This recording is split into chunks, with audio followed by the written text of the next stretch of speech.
This is a folding bridge. As you can see by that little arrow here, it is 1 foot long in its contracted state. Now I can grab it and very gently, because it is fragile, I can let it unroll and keep unrolling it and keep going. Or is that the end? Okay, that's the end now.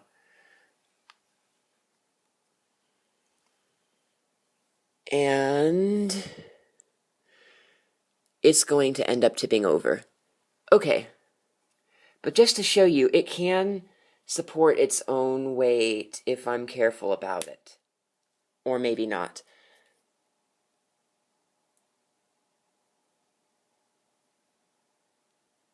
See? Not touching the ground.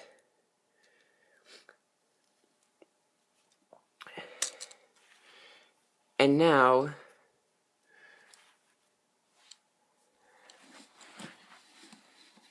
I will measure it again.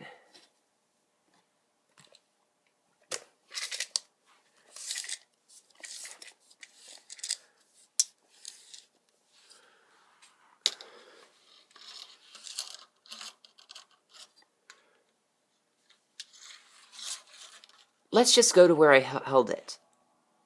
From start to end, it is now over 4 feet long, and with the curve, it is 5 feet long. Thus, it is quintupled in length. Mine is fragile because of the way I printed it. If I were to do this again, I would have used higher infill here so it is stronger, and at similar joints along the line. Now this is the bottom shelf of my 3D printing cabinet. 3D printing often involves an engineering process.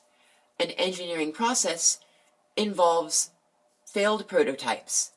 This bottom shelf is where I keep failed prototypes, because some of them are very interesting.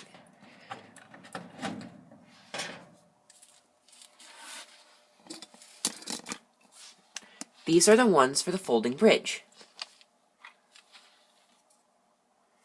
This is my initial design. I used bumps here instead of holes.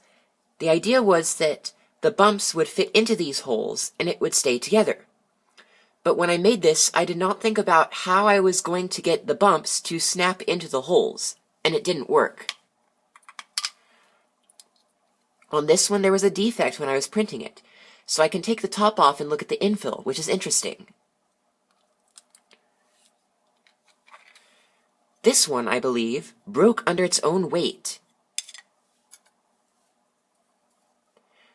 And this one, I also just didn't end up using for some reason. That is all for the folding bridge.